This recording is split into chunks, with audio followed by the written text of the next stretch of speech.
కృపగల దేవుడు మన ప్రభు అయిన యేసయ్య పరిశుద్ధ నామములో కూడి వచ్చిన మీ అందరికీ నా హృదయపూర్వకమైన వందనాలు. కొద్దిసేపు దేవుని మాటలు విందాం. పరిశుద్ధ గ్రంథము నుండి కీర్తనల గ్రంథము 6వ కీర్తన 9వ వచనాన్ని చదువుకుందాం. కీర్తనల గ్రంథము 6వ కీర్తన 9వ వచనం. యెహోవా నా విన్నపము ఆలకించి ఉన్నాడు, యెహోవా నా ప్రార్థన అంగీకరించును. చిన్న ప్రార్థన చేసుకుందాం. కృపగల దేవాన్ని కొందనాలు. చదవబడిన లేఖన భాగాన్ని వివరించే జ్ఞానం నాకు లేదు. నీ సిలువ చాటు నన్ను మరుగుపరుచుకొని నీ మాటలు మాకు వినిపించి బలపరచమని మా ప్రభు అయిన యేసునామని అడుగుతున్నాను తండ్రి, ఆమేన్. ప్రియమైన దేవుని బిడ్డలారా, చదవబడిన లేఖన భాగంలో యెహోవా నా విన్నపము ఆలకించి ఉన్నాడు, యెహోవా నా ప్రార్థన అంగీకరించును. దేవుడు అందరి ప్రార్థనలు, అందరి విన్నపములు ఆలకిస్తాడా? ఎలా చేస్తే దేవుడు ప్రార్థన అంగీకరిస్తాడు, ఆలకిస్తాడు? ప్రియమైన దేవుని బిడ్డలారా, విశ్వాస జీవితానికి చాలా ప్రాముఖ్యమైనది ప్రార్థన. ఒక పక్షికి 2 రెక్కలు ఎలాగో ఒక విశ్వాసికి వాక్యము, ప్రార్థన అనేది చాలా ప్రాముఖ్యం. ఈ రెండిటిలో ఏది లేకపోయినా పైకి ఎగరలేదు పక్షి. అలాగనే 2 ఉండాలి. ప్రార్థన ఒకటే కాదు, వాక్యజ్ఞానం కూడా కావాలి. భక్తులు ప్రార్థన చేసి ఎన్నో విజయాలు సాధించారు. ఆకాశం నుండి అగ్నిని రప్పించారు, సూర్యచంద్రులను ఆపేశారు, మన్నాను రప్పించారు. ఎన్నో అద్భుతమైన కార్యాలు వారు ప్రార్థనలు చేసి అద్భుతమైన కార్యాలు మన పితరులు చేసినట్లుగా మనం చూస్తాం. అలాగనే ప్రియమైన దేవుని బిడ్డలారా,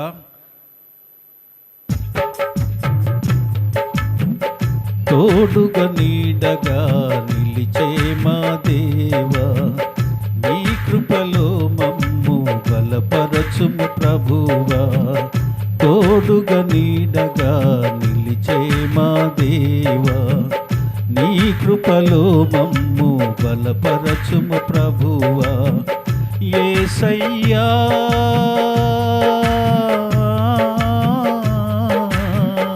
యేసయ్యా, నీ కృపలో మమ్ము బలపరచుము ప్రభువా. నీ కృపలో మమ్ము బలపరచుము ప్రభువా. తోడుగా నీడగా నిలిచే మా దేవా, నీ కృపలో మమ్ము బలపరచుము ప్రభువా.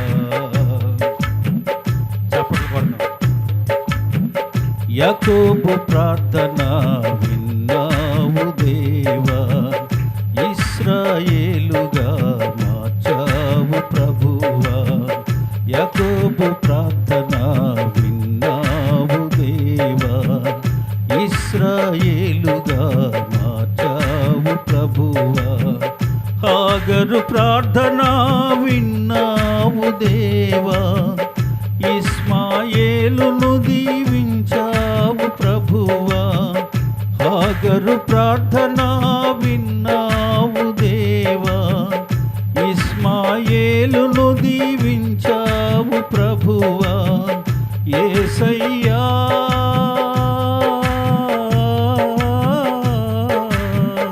యేసయ్యా, నీ కృపలో మమ్ము బలపరచుము ప్రభువా.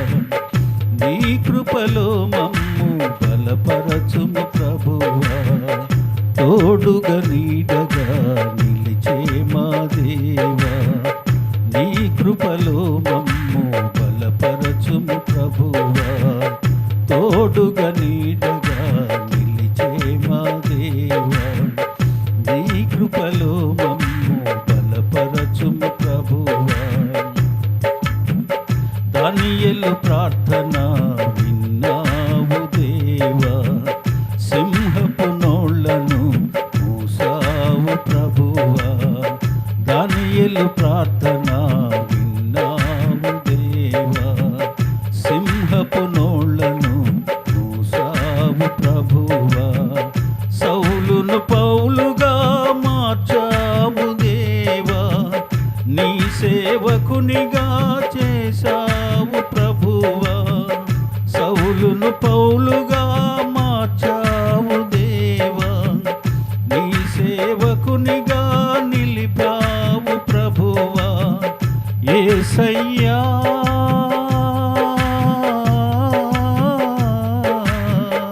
యేసయ్యా, నీ కృపలో మమ్ము బలపరచుము ప్రభువా, నీ కృపలో మమ్ము బలపరచుము ప్రభువా. తోడుగా నీడగా నిలిచే మా దేవా, నీ కృపలో మమ్ము బలపరచుము ప్రభువా. హల్లెలూయా. ప్రియమైన దేవుని బిడ్డలారా, దేవుడు ఎవరి విన్నపములు ఆలకిస్తాడు, ఎవరి చేసిన ప్రార్థనలు అంగీకరిస్తాడు. కొద్ది నిమిషాలు, ఒక 5-10 నిమిషాల్లో దేవుని వాక్యాన్ని ముగిస్తాను.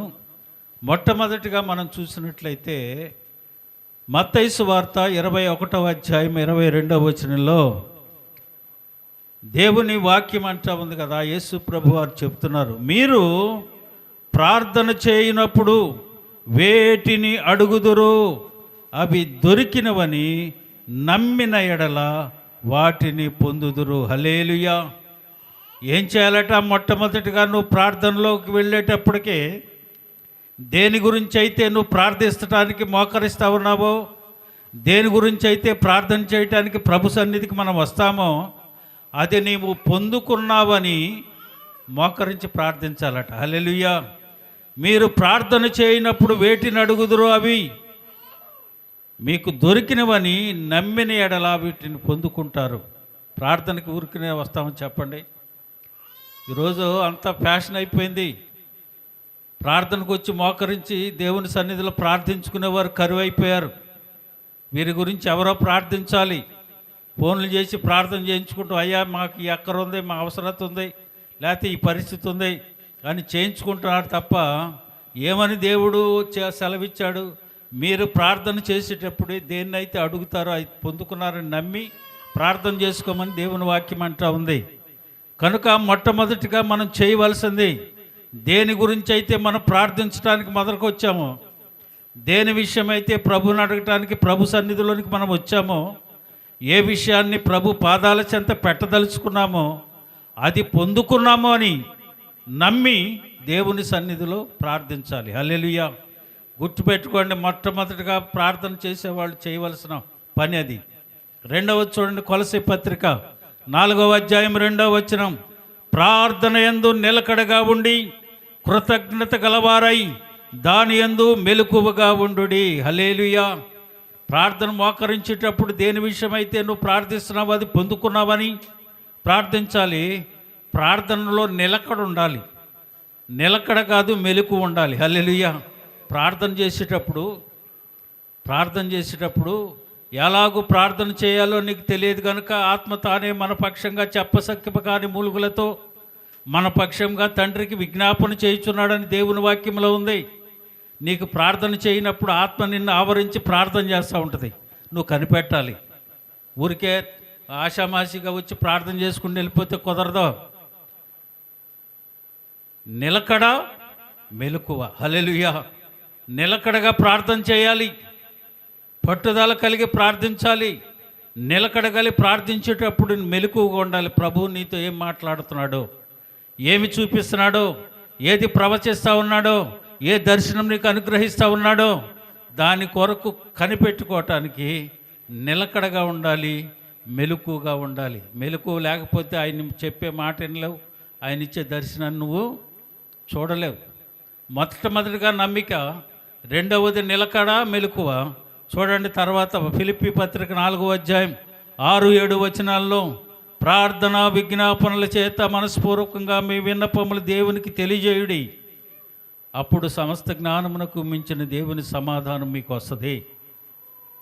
ప్రార్థన విజ్ఞాపనల చేత కృతజ్ఞత కలిగి ఉండాలి. ఎందుకని కృతజ్ఞత ఉండాలి? ఇప్పటి వరకు దేవుడు సజీవునిగా నీకు ఉంచాడు. మనకంటే ఘనులు, మనకంటే గొప్పవారు, మనకంటే భక్తి కలిగిన వారు ఎంతోమంది ప్రభు సన్నిధికి వెళ్ళిపోయారు, ఈ భూమి మీద లేకుండా ఉన్నారు. ఈరోజు నిన్ను నన్ను సజీవునిగా ప్రభు ఉంచాడు అని అంటే ఆయనకి కృతజ్ఞత చెప్పుకోవాలా? సజీవులుగా మనల్ని ఉంచిన ప్రభువుకి అయ్యా ఈ ఆయుష్ను ఆరోగ్యమును ఈ సమయాన్ని నాకు అనుగ్రహించినందుకు నీకు కృతజ్ఞత స్తుతులు చెల్లిస్తూ ఉన్నాను. కృతజ్ఞత కలిగి ఉండాలి. మొదటి నమ్మిక, రెండవది నిలకడ, మూడవది మెలకువ, నాలుగవది కృతజ్ఞత. ఎందుకంటే ఈ క్షణము నీకు అనుగ్రహించాడు దేవుడు. ఈ క్షణము లేని వారు నీకంటే భక్తులు, నీకంటే మేధావులు, నీకంటే తెలివి కలిగిన వారు, నీకంటే జ్ఞానవంతులు, నీకంటే అందచందాలు కలిగిన వారు, నీకంటే ఆస్తిపాస్తులు ఉన్నవారు, ఎంతో ఉన్నతమైన స్థితిలో ఉన్నవారు కాలగర్భంలో కలిసిపోయినట్టుగా చూస్తాం. ఈ సమయాన్ని నీకు ఇచ్చిన దేవునికి నువ్వు కృతజ్ఞత చెప్పాలా వద్దా? చెప్పాలి. హల్లెలూయా. 4వది చూడండి, యాకోబు పత్రిక 5:15, 5వ అధ్యాయము 15వ వచనం. విశ్వాస సహితమైన ప్రార్థన ఆ రోగిని స్వస్థపరచును. ఎవరి ప్రార్థన? విశ్వాస సహితమైన అయ్యగారి ప్రార్థన, ఎక్కడో ఉన్నాయని ప్రార్థన, టచ్ అంటే పోయేవాడి ప్రార్థన కాదే. విశ్వాస సహితమైన ప్రార్థన. ఇంట్లో ఒక అస్వస్థతలో ఉంది, లేదా ఏదన్నా శోధన జరుగుతూ ఉంది, దేవుని సన్నిధిలో నువ్వు ప్రార్థిస్తే విశ్వాస సహితమైన ప్రార్థన ఆ రోగిని స్వస్థపరచును. హల్లెలూయా. ప్రియమైన దేవుని బిడ్డలారా, అన్నీ దేవుడు మనకు అనుగ్రహించినవే. నువ్వు చేయలేనివేం కాదు, మోయలేని బరువు ఉన్నాయి కాదు, నువ్వు చేయగలిగినవే. ఒక విశ్వాసి దేవుని సన్నిధిలో కనిపెట్టి ప్రార్థించగలిగినవే.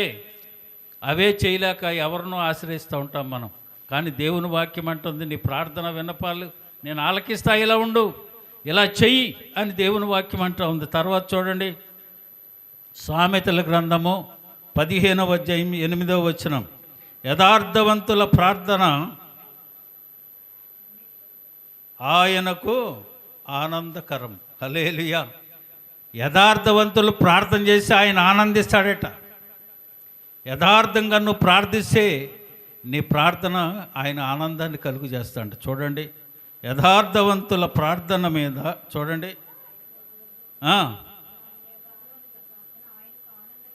ఎవరికి ఆనందకరం? దేవునికి. హల్లెలూయా. దేవుని ఆనందపరచాలంటే నువ్వేం చేయాలి? యథార్థంగా ప్రార్థించాలి. అర్థమవుతుందా? నామకార్థమైన ప్రార్థన కాదు, యథార్థత. నీలో ఏ కల్మషం, ఏ కొళ్ళుబోతుతనం, ఏ ఈర్ష్యాద్వేషాలు ఏమీ ఉండకూడదు. యథార్థవంతులై నువ్వు ప్రార్థిస్తే దేవుడు ఆనందిస్తాడు. ఆహా, నా కుమార్తె ఎంత యథార్థంగా ప్రార్థన చేస్తుంది, ఎంత యథార్థంగా ఉంటా ఉంది, ఎంత యథార్థత కలిగి జీవిస్తూ ఉంది అని అంటాడు. హల్లెలూయా. ఆనందిస్తాడట ఆయన. తర్వాత చూడండి, 2వ దినవృత్తాంతాల గ్రంథం 7వ అధ్యాయం 15వ వచనం. ఈ స్థలమందు చేయబడు ప్రార్థన మీద నా కన్ను దృష్టి ఉంచుదును, నా చెవులు దానిని ఆలకించును. ఎక్కడా? దేవుని సన్నిధిలో. హల్లెలూయా. దేవుని సన్నిధిలో నువ్వు ప్రార్థిస్తూ ఉంటే ఆయన ఏం చేస్తాడంట? ఈ స్థలమందు చేయబడు ప్రార్థన మీద నా కన్ను దృష్టి నిలుచును, నా చెవులు దానిని ఆలకించును. హల్లెలూయా. దేవుని సన్నిధి అందుకు కావాలి. ఇంట్లో చేసే ప్రార్థన ఇంట్లో చేసుకోవాలి, దేవుని సన్నిధిలో చేసే ప్రార్థన చేయాలి. దేవుని సన్నిధిలో చేసే ప్రార్థన ఆయన అంటాడు కదా, ఆకాశము నుండి వారి ప్రార్థన విని వారి పాపములు క్షమించి వారి దేశమును స్వస్థపరుస్తాను అంటున్నాడు. హల్లెలూయా. ఇక్కడికి వచ్చి చేసుకునే ప్రార్థన అది. దాని మీద కన్ను దృష్టి ఉంచుతాడు. నువ్వు చేసే ప్రార్థన విజ్ఞాపన ఆలకిస్తాడు ఆయన. అందుకని దేవుని సన్నిధి కావాలి. దేవుని సన్నిధిలో మనం ప్రార్థించాలి. ఇంటి దగ్గర చేసుకునేది వేరు, దేవుని సన్నిధిలో చేసుకునేది వేరు. మందిరాలు ఎందుకు? దేవుని ఇంటి దగ్గరే చేసుకొని మనం అన్నీ చేసేసుకుంటే మందిరాలు అవసరం లేదుగా. దేవుని సన్నిధిలో ఆయన అంటా ఉన్నాడు, ఈ స్థలమందు చేయబడు ప్రార్థన మీద నా కన్ను దృష్టి ఉంచి ఆయన ఏమంటున్నాడు, నా చెవులు దాన్ని ఆలకిస్తాయి అని అంటా ఉన్నాడు. లూకా సువార్త 21వ అధ్యాయం 36వ వచనం. కాబట్టి మీరు జరగబో వాటినెల్లను తప్పించుకొని మనుష్య కుమారుని ఎదుట నిలవబడుటకు శక్తి గలవారగునట్టు ఎల్లప్పుడూ ప్రార్థన చేయుటకు మెలకువగా ఉండుడని చెప్పారు. హల్లెలూయా. దేని నుంచి తప్పించుకుంటావా? రాబోవు దాని నుంచి, జరగబో వాటినెల్లా తప్పించుకొని మనుష్య కుమారుని ఎదుట నిలబట్టుకు శక్తి గలవారు కావాలి అని అంటే ప్రార్థన చేసుకుంటూ ఉండాలి. ఆదుకునేది అన్నిటికీ అవసరమైంది ప్రార్థనే. ఏం చేసినా ప్రార్థన ప్రార్థన ప్రార్థన. ప్రార్థన పరిస్థితులను మార్చివేస్తుంది. ప్రార్థన మన పరిస్థితులనే మార్చివేస్తుంది. మనం అనుకుంటుంటాం చిన్నగా ఇదే ప్రార్థన చేసుకుంటే సరిపోద్దా, చిన్న చిన్న ఇదే కదా అని అనుకుంటాం. కుదరదు. ప్రార్థన చేస్తే దేవుడు తప్పక మన ప్రార్థన ఆలకించి ఆ పని నిర్వర్తిస్తాడు. హల్లెలూయా. ప్రియమైన దేవుని బిడ్డలారా, చాలాసార్లు మీకు చెప్పాను, చాలాసార్లు చెప్పాను. ఇద్దరు భార్యాభర్తలు, ఇద్దరు పిల్లలు. భర్తకి అనారోగ్యం వచ్చి బెడ్ ఎక్కాడు. చంటి పిల్లల్ని వేసుకొని తల్లి ప్రార్థనకి పనికి వెళ్ళలేని పరిస్థితి. వెళ్తూ ఉంటే పిల్లల్ని చూసుకునే వాళ్ళు లేరు. ఇంకా భర్త ఏమో దగ్గుతుంటే బ్లడ్ పడిపోతూ ఉంది. ఏం చేయాలో తెలీదు. ఊర్లో ఉన్నవాళ్ళు, పక్కింటి వాళ్ళు, ఆ ఇంటోళ్ళు, ఈ ఇంటోళ్ళు కొంతకాలం చేస్తారు కానీ, సహాయం చేస్తారు కానీ ఎల్లప్పుడు చేయలేరు. భర్తను హాస్పిటల్కి తీసుకెళ్ళే డబ్బులు లేవు. పిల్లలకు కనీసం బెండ రొట్టె కొనిచ్చడానికి లేవు. తల్లి ఏం చేస్తూ ఉందో తెలిసి ఈ భార్య మంచం దగ్గర కూర్చొని పిల్లల్ని వేసుకొని మోకాళ్ళు వేసి ఏమి తినటానికి లేక, చంటి పిల్లోడు పాలు తాగటానికి లేక అలాగే వాళ్ళు రుచితో ఏడుచుకుంటూ ఉంటే ఈ మోకాళ్ళు వేసి ప్రార్థన చేస్తూ ఉంది. అయ్యా ఏంటి పరిస్థితి? యజమానుడు చూస్తే లేవలేని పరిస్థితిలో ఉన్నాడు. తినటానికి తిండి లేదు. పరిస్థితి పిల్లలకు కనీసం పాలు తెచ్చి ఇవ్వటానికి కూడా, గుక్కెడు పాలు ఇవ్వటానికి మాకు దారి తినలేదు. అయ్యా ఏంటి? మమ్మల్ని ఎలాగే తీసుకుంటే మమ్మల్ని తీసుకొని ప్రార్థన చేస్తుంది. ప్రార్థన చేస్తుంటే ప్రభు అన్నాడు, ఎక్కడ మరణ పడక మీద ఉన్నాడు ఆయన, బ్లడ్ కక్కుంటూ. పిల్లలేమో తిండి లేక సొమ్మసిల్లి ఆ నేలలో పాకలో పడుకున్నారు. ప్రభు ఆమెతో మాట్లాడుతూ ఉన్నాడు, అదిగో ఆ ఇమ్మానుయేలు గొప్ప సేవకుడు అవుతాడు అంటున్నాడు. ప్రార్థనలో ఏమే ప్రవచిస్తుంది వింటున్నాడు. ప్రార్థన చేస్తుంది, ప్రవచనం చెప్తా ఉంది. గొప్ప సేవకుడు అవుతాడు ఇమ్మానుయేలు అంటాడు. ఈమె ప్రార్థన ఆపేసి కన్నీళ్ళు తుడుచుకుంటూ కూర్చుంటే, అమ్మా నువ్వు ప్రవచనం చెప్పి ఏం చెప్పాను? నేను గొప్ప సేవకుడినంత. అయ్యా నోట్లో నుంచేమో బ్లడ్ వస్తూ ఉందా, తినటానికి గంజి నీళ్ళు లేవా, పిల్లలకి పాలు ఇవ్వటానికి గుక్కెడు పాలు లేవా, ఏంటి పరిస్థితి అని ఏడ్చుకుంటున్నారు ఇద్దరు. ప్రియమైన దేవుని బిడ్డలారా, ఆ ప్రార్థనలో ఇతను కూడా ఆ పరిస్థితిలోనే ప్రార్థన చేసుకుందాం, ప్రభు మాట్లాడాడు అని ప్రార్థన చేసుకుంటున్నారు. తెల్లవారుజామున 5:30కి ఒక ఆయన వచ్చి తలుపు కొట్టాడు. తలుపు తీస్తే సంచుల్లో కావలసిన సామాన్లు అవి పెట్టుకొని వచ్చాడు. తీరా చూస్తే ఎవరంటే అక్కడ ఉన్న పాస్టర్ గారు, ఆ చర్చికి వెళ్ళేవాళ్ళు అంటే. ఆ పాస్టర్ గారితో ప్రభు మాట్లాడాడు, పలానా ఆయన ఇమ్మానుయేలు అనేవాడు పరిస్థితి బాగోలేదు, వెళ్ళి కావలసిన అవసరమైన వస్తువులు ఇచ్చి ప్రార్థన చేసిరా అన్నాడు. అక్కడికి వచ్చిన తర్వాత ఈయన చూసి, ఏంటంటే ప్రభు చెప్పాడమ్మా బాగోలేదు, మూలలో ఎక్కడో ఉన్న ఇల్లు ప్రభు మాట్లాడాడు, ప్రార్థనలో తీసుకొచ్చాడు. ఈయన ప్రార్థన చేస్తుంటే దేవుడు మాట్లాడి ఈయన తీసుకెళ్ళిపోయి చర్చిలో పెట్టాడు. అమ్మ ఈ సామాన్ సర్దుకోండి, మన చర్చికి వెళ్ళిపోదాం అని తీసుకువెళ్ళిపోయాడు. ఏంటి ప్రభు అంటే, ప్రభు చెప్తున్నాడు అని. అక్కడికి వెళ్ళిన తర్వాత చర్చిలో పెట్టుకొని అతనికి అన్నీ సమకూర్చి అన్నీ చేసిన తర్వాత అతను కోలుకున్న తర్వాత అతనికి అసిస్టెంట్గా ఈ పాస్టర్ గారికి అసిస్టెంట్గా ఈయన్ని పెట్టుకున్నాడు. కొంతకాలం అయిన తర్వాత ఆ పాస్టర్ గారు కాలం చేశారు. ప్రభు సన్నిధికి వెళ్ళిపోయారు. వెళ్ళిపోగానే ఇంకా ఆ సంఘం ఎవరు నడపాలి ఇప్పుడు? ఆయన నడపాడు. కొన్ని వేల మంది నడిపే సంఘం. తినటానికి తిండి లేక, గుక్కెడి పాలు ఇవ్వటానికి పిల్లలకి లేని వాడిని దేవుడు అక్కడ చెప్పేటాడు తీసుకెళ్ళి. వేల మందికి సంఘానికి కాపరిని చేశాడు దేవుడు. హల్లెలూయా. ప్రియమైన దేవుని బిడ్డలారా, ప్రతి పరిస్థితిని ప్రభు పాదాల చెంత పెడితే తప్పక దేవుడు నీతో మాట్లాడతాడు. ఏం చేయాలో చెప్తాడు, ఏం జరుగుతుందో చెప్తాడు, ఏం చేయాలో ఏం చేస్తున్నాడో దేవుడు తెలియజేస్తాడు. అది మనకు చేత కాదు. దేంతో చేయమంటున్నాడు? నిలకడ నమ్మిక ఉంచి చేయమన్నాడు, నిలకడగా ఉండి చేయమన్నాడు, మెలకుగా ఉండి ప్రార్థన చేయమన్నాడు, కృతజ్ఞత కలిగి చేయమన్నాడు, విశ్వాసముతో చేయమన్నాడు, నీతిమంతుని విజ్ఞాపన మనస్పూర్వకమదై బహు బలముగా ఉంటుందని యాకోబు 5:16 చెప్తాడు. నీతిమంతుని విజ్ఞాపన. హల్లెలూయా. యథార్థతను నీతిని అనుసరించి నడుస్తూ నువ్వు ప్రార్థన చేయాలా. ఏదో నమ్మకంగా వచ్చేసి ఏదో 4 మాటలు నేర్చేసుకొని ప్రార్థన చేసి వెళ్ళిపోతే అబ్బా ఏం చేస్తున్నాడంటే ప్రార్థన అంటే కుదరదు అక్కడ. యథార్థతను, నమ్మికను, యథార్థతను, విశ్వాసమును, నిలకడను, మెలకువను కలిగి ప్రార్థిస్తే నీతిమంతుని విజ్ఞాపన బహుబలము గలదై ఉంటుందట. ఆ ప్రార్థన ఆలకించిన దేవుడు కార్యం చేస్తాడు. తర్వాత చూడండి 2వ దినవృత్తాంతాలు, చివరిది ముగించేస్తున్నా. 2వ దినవృత్తాంతాల గ్రంథం 7వ అధ్యాయం 14వ వచనం. నా పేరు పెట్టబడిన నా జనులు తమ్మును తాము తగ్గించుకొని ప్రార్థన చేసి నన్ను వెదకి తమ చెడు మార్గములను విడిచిన ఎడల ఆకాశము నుండి నేను వారి ప్రార్థన విని వారి పాపము క్షమించి వారి దేశమును స్వస్థపరచుదును. హల్లెలూయా. చూడండి ఏం చెప్తున్నాడు చివరిగా. నా పేరు పెట్టబడిన నా జనులు, ముందుగా నువ్వేం చేయాలట? నిన్ను నీవు తగ్గించుకోవాలి. తమ్మును తాము తగ్గించుకొని ప్రార్థన చేసి, తగ్గించుకోకుండా ప్రార్థన చేస్తే కుదరదు. నిన్ను నువ్వు తగ్గించుకొని దేవుని సన్నిధిలో ప్రార్థన చేసి నన్ను వెదకి తమ చెడు మార్గములను విడిచిన ఎడల ఆకాశము నుండి వారి ప్రార్థనను విని వారి పాపమును క్షమించి వారి దేశమును స్వస్థపరిచెదను. హల్లెలూయా. ఎలా ప్రార్థన చేయాలో తెలుసా? అలాగ లేకుంటే నువ్వు పొద్దున్న నుంచి సాయంకాలం దాకా ఉపవాసం ఉన్నా, 2 రోజులు ఉపవాసం ఉన్నా, 3 రోజులు ఉపవాసం ఉన్నా, 40 రోజులు చేసినా అది ఉత్తుత్తే, దానికి ఫలితం ఏమి దక్కదు. కాబట్టి నువ్వు ప్రార్థన చేసేటప్పుడు ఎలా ఉండాలి?